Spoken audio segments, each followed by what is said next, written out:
वत्सासुर नाम के ठाकुर जी ने एक दैत्य का वध किया, जो कि बछड़े के रूप में आया था। जैसे ही वत्सासुर का वध किया, किशोरी जी नाराज हो गई ठाकुर जी से।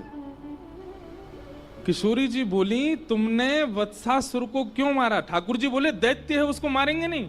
बोले, भले ही दैत्य था, लेकिन वो बछड़े के रूप में था, गैया के रूप में था, आपने उसको क्यों मारा?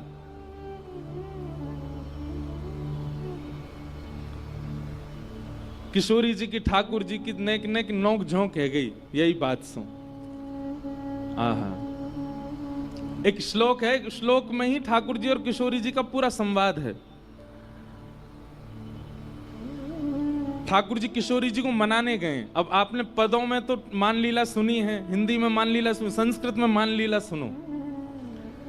ठाकुर जी गए और ठाकुर जी जाकर के किशोरी जी के द्वार को खटखटा रहे हैं। तो अंदर से किशोरी जी कह रही हैं, कोयम द्वारी, द्वार पर कौन है? तो ठाकुर जी बाहर से कह रहे हैं, हरि ही। अपनो परिचय दे रहे हैं, कहा हरि ही, हरि आयो द्वार पर। किशोरी जी बोली, हरि? हरि का मतलब होता है कौन? जो सब चीज हरण कर ले। हरण करना, हरण कौन करता है ब्रज में? बंदर। किशोरी जी बोली, हे बंदर आया मेरे द्वार पे, अरे कोई जाओ या को भगा के आओ। प्राय ही उपवनम सखमृग पात्र किम, अरे कोई वन का बंदर आ गया है मेरे द्वार पे। तब ठाकुर जी कह रहे हैं, अरे नहीं नहीं, वो वाला हरि नहीं, कृष्णो हम दैते, मैं कृष्ण हूं, आपका दैत। दैत कहते हैं घनिष्ठ को। दैत किसको कहते हैं? घनिष्ठ को। बहुत ध्यानपूर्वक सुनो, कृष्णो हम दैत, आपका अत्यंत घनिष्ठ कृष्ण हूं मैं।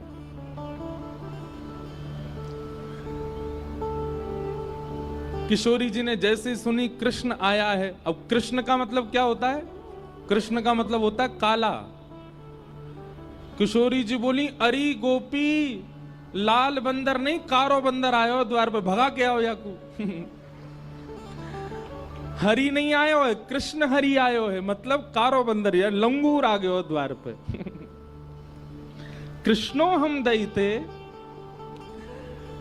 श्री जी बोली, विभेमी नितराम कृष्णात अहम बानरात, अरे काला बंदर आया गोपी, भगा के आओ। लंगूर बंदर तो गोरे बंदर थे, ज्यादा खतरनाक रहे, या को भगा के आओ। ठाकुर जी बोले, अरे नहीं नहीं श्री जी, राधे हम मधुसूदनो, हे श्यामाजू मैं आया हूं मधुसूदन। किशोरी जी बोली, ओहो ब्रजलताम तमेहि पुष्पान्विताम, अरे सखी देखो तो द्वार पर लगता है मधुमक्खी आई है। अरे द्वार मत खोलियो, भीतर आके दस देगी, लग जाएगी मेरे। ये पूरे ब्रज बीथीन के ब्रज रसन को चखवे वाली मधुमक्खी आई है, ये भौरा आया है द्वार पे, इसको भीतर मत आने देना। ठाकुर जी हर प्रकार से हाथ जोड़ रहे हैं, पाम जोड़ रहे हैं, अपने सब बात बता रहे। ठाकुर जी मूड पकड़ के बैठे, कहा बताऊं? हरि बताऊं तो बंदर सुने, कृष्ण बताऊं तो कारो बंदर, मधुसूदन बताऊं तो यूं सोच रही है कि मैं मधुहार हूं, मैं मधुमक्खी हूं। इत्थे निर्वचनी कृतो सदैता पातु हणो हरिवा। ठाकुर जी कह रहे हैं, अरे मैं जगत नियंता जग पालक आया हूं। किशोरी जी कहीं विधाता आजकल पृथ्वी पर घूम रहा है, मेरे द्वार पे आ गया विधाता, ब्रह्मांड नायक आ गया। किसी भी कारण से श्री जी द्वार नहीं खोल रही हैं। ठाकुर जी समझ गए, मान कर रही हैं, रूठ गई हैं मौसम। अंत तो गत्वा ठाकुर जी कहते हैं, अरे मैं ब्रज बीथीन को दास, ब्रजवासीन को दास, श्यामाजू को दास, आप सब ब्रजवासीन की कृपा दृष्टि से पलवे वारो, आप सबन को दास आयो हूं। तब श्री जी बोले, ओहो नंद नंदन कृष्ण आए हैं क्या? बोले हाँ, ये है हमारा परिचय। बोले पहले बताना चाहिए हो कि ब्रज के दास आए हैं, ब्रजवासीन के दास आए हैं। जब अपने आप को सवन को दास बतायो, तब किशोरी जी ने द्वार खोलो। कहो क्या बात है? बोले श्री जी क्षमा कर दो ना, हमसे अपराध है क्यों?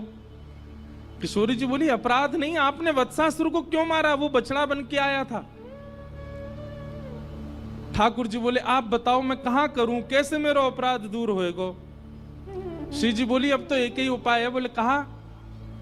अपने हाथन के श्रम से, अपने शरीर के श्रम से एक कुंड प्रकट करो, वहां में स्नान करो, और वहां में जब आप स्नान करोगे तब पाप निवृत्त होगे, तब मैं आपको स्वीकार करूंगी।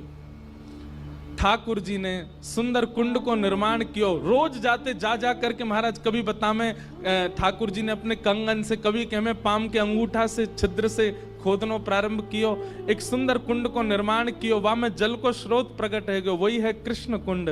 ठाकुर जी ने उसने स्नान किया। ठाकुर जी स्नान करके गए, श्री जी से जाके बोले मैंने कुंड भी प्रकट कर दियो, स्नान भी कर लियो, अब तुम मुझको स्वीकार कर लो। किशोरी जी बोली तुम पे भरोसा ना है मुझे। अरे मैंने इतनी मेहनत करके कुंड बनायो, नहाए आयो, अब तो स्वीकार करो। किशोरी जी बोली मुझे भरोसा ना है, मैं अब एक कुंड बनाऊंगी। तब किशोरी जी ने अपने कंगन से खोद करके नवीन कुंड प्रकट कियो, वही को नाम है राधा कुंड। और ठाकुर जी को आज्ञा दी अब या में स्नान करो, या में गोते लगाओ, और या में खड़े है करके फिर क्षमा मांगो ब्रजवासीन सो, गैया सो, तब क्षमा करूंगी। ठाकुर जी ने वहां में स्नान किया, कान पकड़ के क्षमा मांगने लगे। सब ब्रजवासी गैयान से क्षमा मांगी। तब श्री जी ने ठाकुर जी को बाहर लेकर के अपने हृदय से लगाया, वो अब स्वीकार करेंगे।